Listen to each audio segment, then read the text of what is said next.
Sorry, thank you. Okay, we've called the meeting to order. Are there any additions, deletions, corrections to the agenda? Any of you guys? You guys got anything? Do you want me to speak? Right. No, there's nothing. Okay. Is there a motion regarding the agenda? Motion to approve the agenda. Thank you. Is there a second? Second. And all in favor? Aye. Any opposed? Motion carries. As regards to the minutes, have you had an opportunity to read the minutes? Are there any additions, deletions, corrections to the minutes? No. Excellent job, Catherine. Is there a motion regarding the minutes? We'll say the words. Motion to approve the minutes of October 14th. Oh, you just second? Is there a second? Second. Thank you. All in favor of approving the minutes? Aye. Any opposed? Motion carries. Communications and announcements. You got anything, Jay? Yes, we do. So we have a couple about mural, Bernard Thomas mural, which is the John is showing. So we today this afternoon we heard from the cultural director Craig Clark.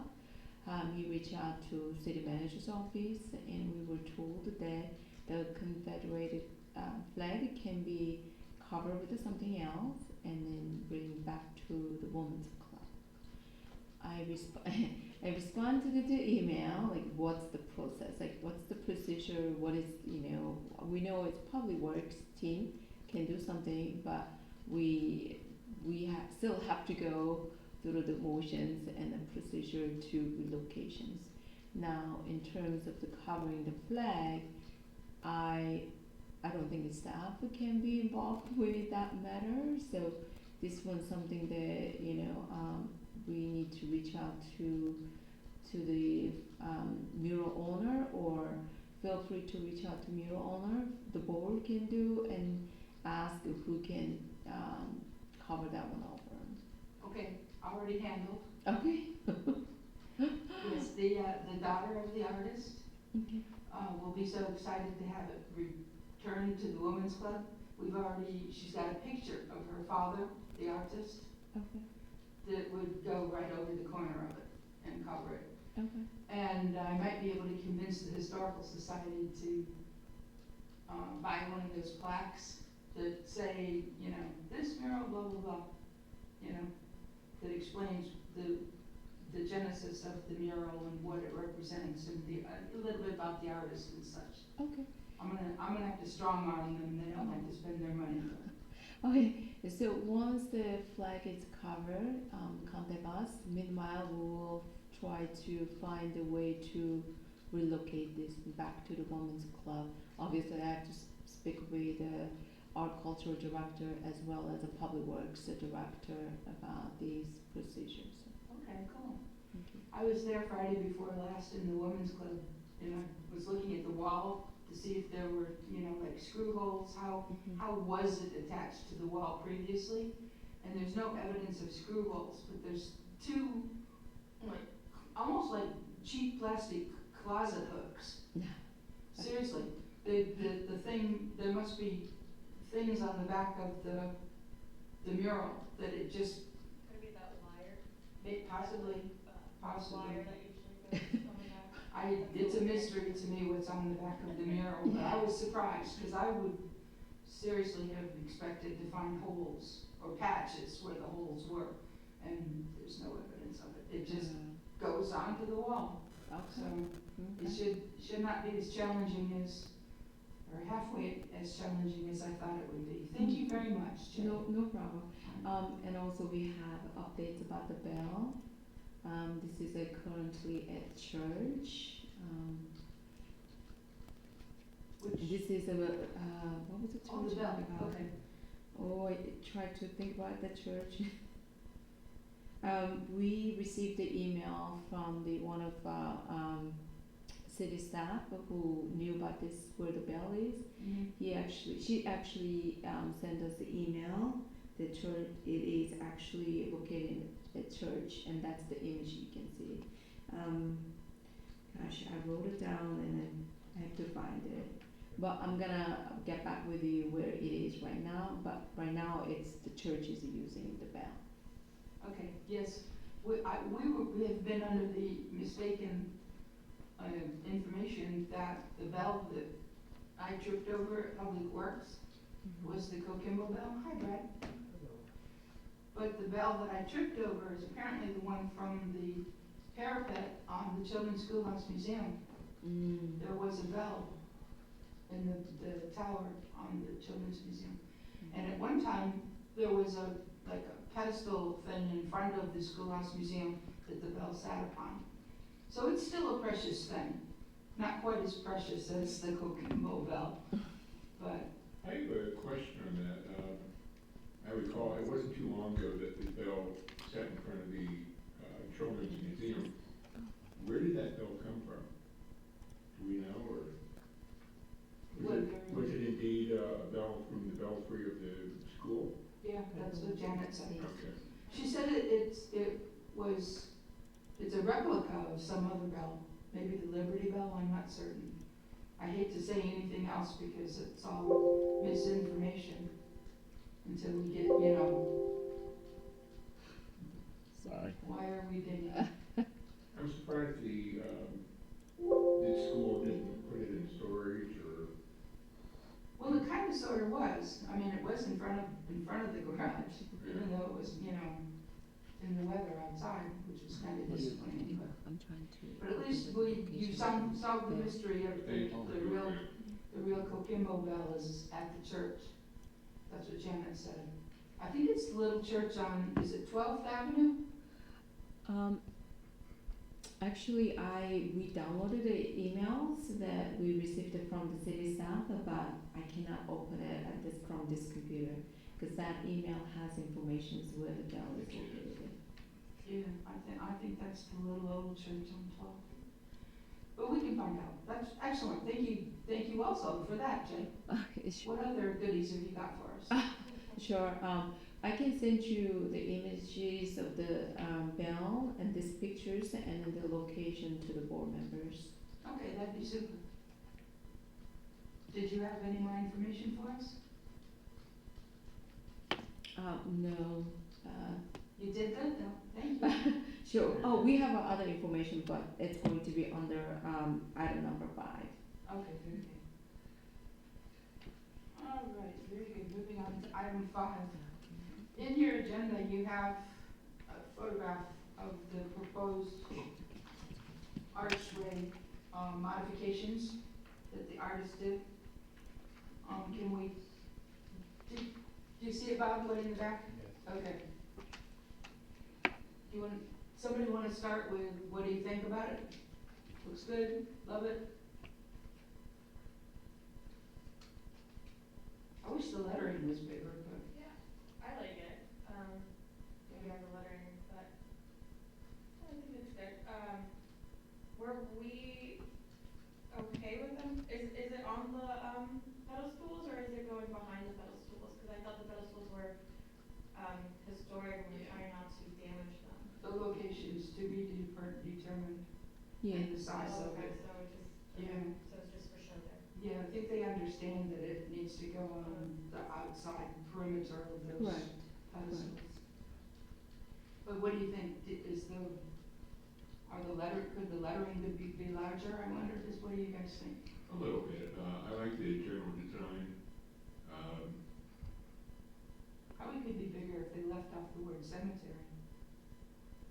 If they just put Barton Memorial Park. Because at this point it is a park. Yeah. They already know I it's a don't know. cemetery. I'm sorry, say again? They already know it's a cemetery. Mm-hmm. I don't know what you guys can, think. the letters are already approved by the art board. Mm-hmm. So this image is just sent to us to share with the board. I believe this is already approved by the art board. So were we just No, we approved the locations, we approved the arch. This is just informational FY to give, to provide updates to the board.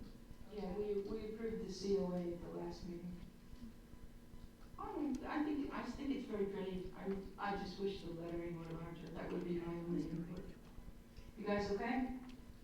Yeah, Everybody okay? Yeah. We have consensus, Jay. maybe it is larger in person. Yeah, we'll see. I mean, I'm sure they made it look like that because there's so many words. Yeah. All right, thank you for the update. And now we're up to 6, new business. You got any new business, Jay? No, No? Okay. Which item did you wanna tell us? Other, that's next. Comments by board members, where's your, we don't really have any other updates, other than this I'm mural sorry, I and the. misunderstood, I thought you had updates for us. No. Okay. All right, well then, new business, we don't really have any new business at the moment. Other than I would still like to pursue getting the Little League field on the local register at the very least. That was, yeah, that would be, since we already motioned, that's something that I'm gonna continue to work on. Because I was very surprised to discover that putting the cemetery on the local register was going to involve an enormous amount of money. He wanted pretty near $8,000 to just do basically 1/6 of the cemetery. And some of that research has already been done in past years. But that doesn't matter. He'd be paid to stand and read every gravestone and locate it on, some kind of a grid. And that's what the $8,000 entails. So that's gonna have to wait until another time because that's cheaper. 6 times $8,000, what is that? $48,000 to do the cemetery? That's terrible. But the Little League field should be more reasonably priced. There's not that much to what it is, but I would like to add that, I don't know, Jay, were you aware of the list of the 6 things that we were sent in the backup in our agenda for the last meeting? Yes, and we sent you follow-up, all the documents that you requested from the last meeting. We sent you follow-up emails with all those attachments. Okay. The reason I bring it up is that none of the dates on those 6 items are correct. None. We need to make a corrected list of those 6 items. Because the Little League field, I know for a fact is at very least 1957. Versus 1972. But yeah, versus 1970, whatever. Are you, can I get a more clarification? Dates on the letter that we sent to the property owners, are you talking about the dates on the actual, I'm not sure what dates that you're referring. Well, you sent us a list of the 6 things that we had discussed. Okay, the Little League field, the cemetery, the Andrews house, and the 3 churches. Okay. 6 things. The 6 things that Amanda presented to the city commission on August the 6th. Yes, so are you talking about the Palm Beach Property Appraisal website information about the construction date of the property? No, those are not the correct dates. Those are. Just because Those are they're, estimates usually. yeah, well, Okay, so you're talking about the dates on the actual letter that we sent issued to the property owner? no, here, I took a picture of it, I'll show. I don't know, you can't see my phone, I'm sure, but look, 6 things with dates underneath it. That's all it is on the list. It's the construction. And you've got the Little League field is, Yeah. 1972. you might not have gotten that one. I gotta make it bigger so you can read it. It says 1975, that is not true. The Boynton Beach Memorial Park, the cemetery, Janet has it as 1903. What we can do is go in and do a little bit of more historical Well, you can't have them research, pop up. and not, those numbers were most like, I believe, from Papa. Yeah. However, that would probably be the last construction date of something constructed on site. We will look for the date of, I guess when it was founded or, Well, we found a when it was newspaper started. article for 4th of July, 1957, the Mhm. opening ceremonies for the Little League Park.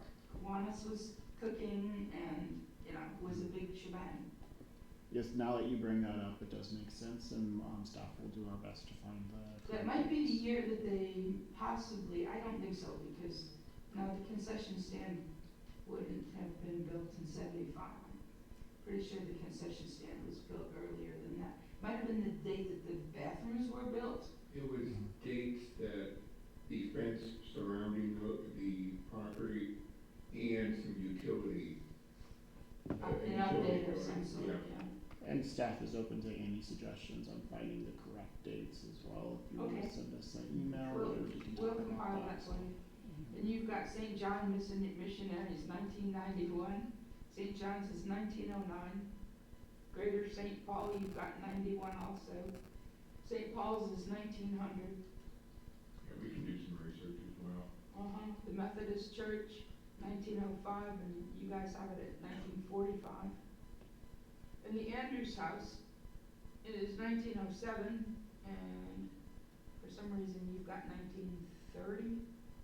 So, yeah, there's, It could have been the date when it was remodeled or restored, I think it was. well, that would have been even more recent than that, because the man that bought the house and remodeled it was in the mid-90s, wasn't it? At least mid or late Yeah, I think it was 96.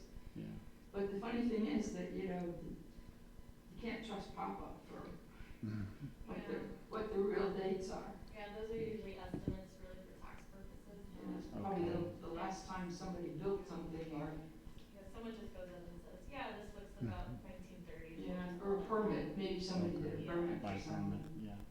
Well, But we will definitely need to correct those things. yes, staff is definitely open to learning from you guys as the professional historians, how to understand exactly when these things were And how to founded. And, dig deeper. yeah, yeah. Okay, good, thank you. Comments by board members, anybody have any comments? Let's hear from Bob. Bob, tell us why you're here.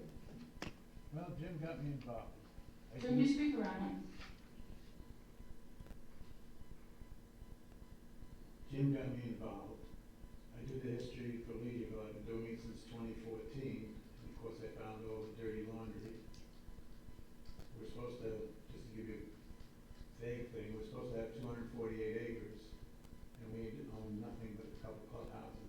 They sold off all the property from under us.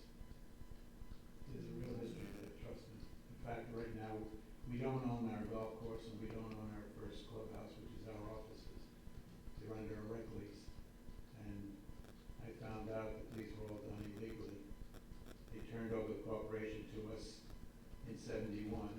In January, in February, they gave away all the land to another builder, which they should have given the corporation to the builder, and then eventually gave it to us when it was done. But all he did was give us the name and responsibilities of paying bills. Well, that sounds like a mess. It is a mess. Right now, we're suing to get quiet title for the golf course and because the person's name that's on the deed, he didn't even know he owned it. At least he never had it in his will or his wife's will.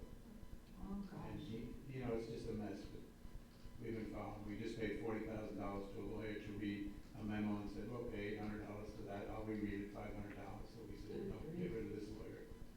So you told me Boynton, or Palm Beach Leisureville, I mean? Yes, it was supposed to be all one at one time. It was supposed to be 5,000 houses.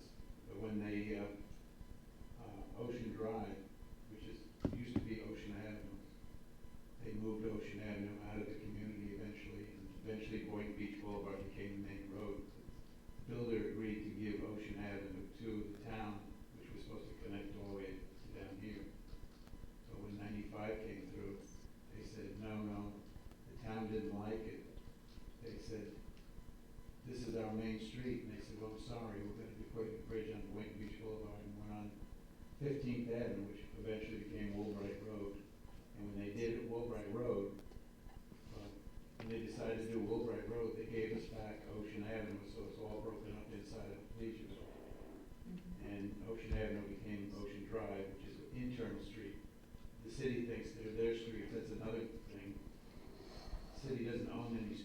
inside of HOAs. So, but they think they own the street, but that's another battle for It another sounds day. like another mess. It is another mess. But what happened is, when they turned 15th Avenue into Woolbright Road, they separated the two communities. They made Palm Beach Leadville and then Boynton Leadville. But it was originally supposed to be 5,000 homes between Boynton Beach Boulevard, which was 804, and Gulf Road, which is 23rd Avenue, I think. So Palm Beach is the northern half? Yes. Mhm. And we have two lakes. One lake is still, we have property still under the original builder's name. That's another part of that I'm fighting. So, it's just a mess. The whole thing is a mess. But you know what happens is every year we change our board. So each new board, and most board members, I'm sorry to say, just get on for the title. But I happened to get on, and when I was on, I relieved somebody, and you only get a 1-year term, but all of a sudden, they were fighting for the hotel, and I found some pictures of where we had herringbone parking for our golf course. And of course, I brought the city engineer down there, he said, no, anything that with sidewalk, the city owns. So that got me started, getting me interested, and I kept researching. Well, Leissureville's been a very important piece of We the used to have a lot history. of people on the board. Very important piece. Back- Institutional knowledge is very important. Yeah, in fact, Jerry Taylor lives in the community now. Oh, okay. And we had Summers Lake, which was the mayor of Boynton Beach too, I guess he was the electrical company or something. But I have all that, and I'm willing to share it, that's why I belong to the historical, but I never really got into it per se. Okay. But it was Jim that said to me, you're on this one. So I said, all right. Palm Beach Leadville built on Lake Boynton. It's on top of a lake, you're right. And our golf course was called Sand Beach. And there's the history of the Indians traveling up Palm Beach. I have all that. Okay, very good. If you have anything that you'd like to, the city library, has an archivist, and they have a scanner. And if there's anything that you would be willing to let them scan Well, they can have everything I have. into the city archives, I mean, you can keep your physical papers and just have them scan them if you wish. Yeah, Or you can hand your papers over, whatever you wanna do. I got a whole file cabinet, but I've got Yes, things on discs and everything else. Jim Sissick told me your garage is full.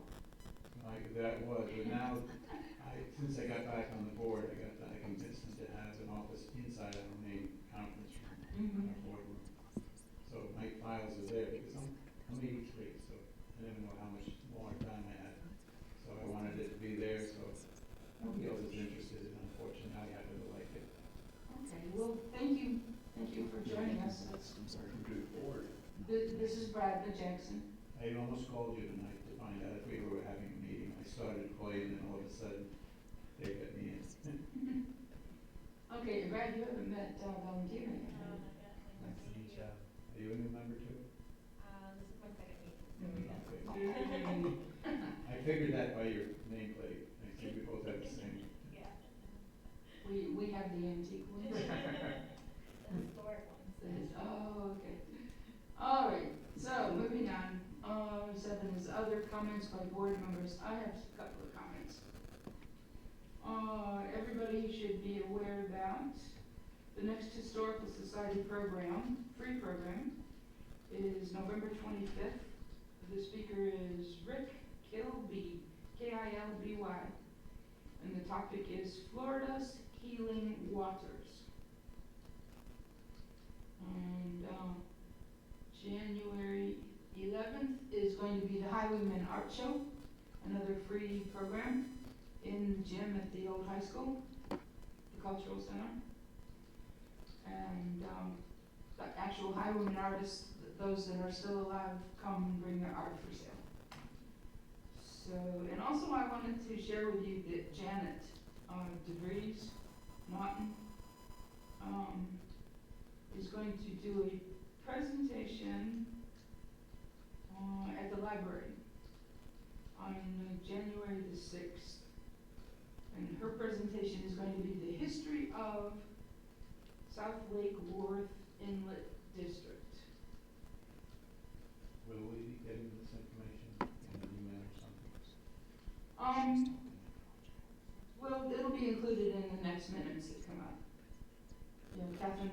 and reach out with the minutes. Thank you. Okay, so, anybody else have comments? This year? Anything to share? And we have nobody here? So, when's the date of our next meeting, Jay? I know this is our 4th meeting this year, so we've Yes. met our CLG requirements. If we have items, that obviously it's going to be January, but if it's not, we are targeting February. Targeting February, Yeah. okay. If we have any items to present, it's going to be January. If it's not, targeting February. All right, I'll see if I can create some items. Okay, I have a little updates about the bell. I was able to pull it out of my email. Finally, it was working. It's called I'm not sure I'm pronouncing properly, but it's located at 214 Martin Luther King Jr. Boulevard. The church name is Saint Cuthbert's Episcopal. You're close, Cuthbert's. Okay. That's the church that has the bell. Oh, okay, so no, that's not where I thought it was. It's, over on MLK. I've been to that church, I didn't know the bell was there. Okay, cool. Does that have an email that you can share with all of us? Sure, I can forward this bell location with the address, yes. Okay, thank you. All right, well, I guess we've conducted all of our business for tonight, so if there are no objections, we will stand adjourned. Right. Seeing no objections, we stand adjourned. All right, see you. As you run out of here, yeah, see you next year. Don't forget to, do you want all those dates again, Bob? I'm slow writing it down. I know, that's fine. January 6th is a presentation at the library. That's free also. January 11th is the Highwayman Artist Show. Are they both is going to be in the city library? The Highwayman Show is in the gym. Oh. Okay. I'll never stop calling it the gym, I'm sorry. You mean the culture center, art culture center? The old high school. Okay. The gym and the old high school, same thing. So January 6th and then 11th. Mm-hmm. The Highwayman Show, I believe, is from 11 until 3. And most of those artists come down from Fort Pierce. They're north of us a bit. I don't know if, is everybody aware of what the Highwayman art is? Bob, do you know what Highwayman art is? I've heard of them, I'm not definitely. Okay. And the program, the Historical Society program is November 25th. If you pay your dues, $25 before then, you get invited to the program for free, because we do them by Zoom. Okay, All right. get Thank out. you. okay, run away. Thank you, Catherine. Thank you. Thank you, Jay. Thank you, John. All right, all. Thank Have a you. good day.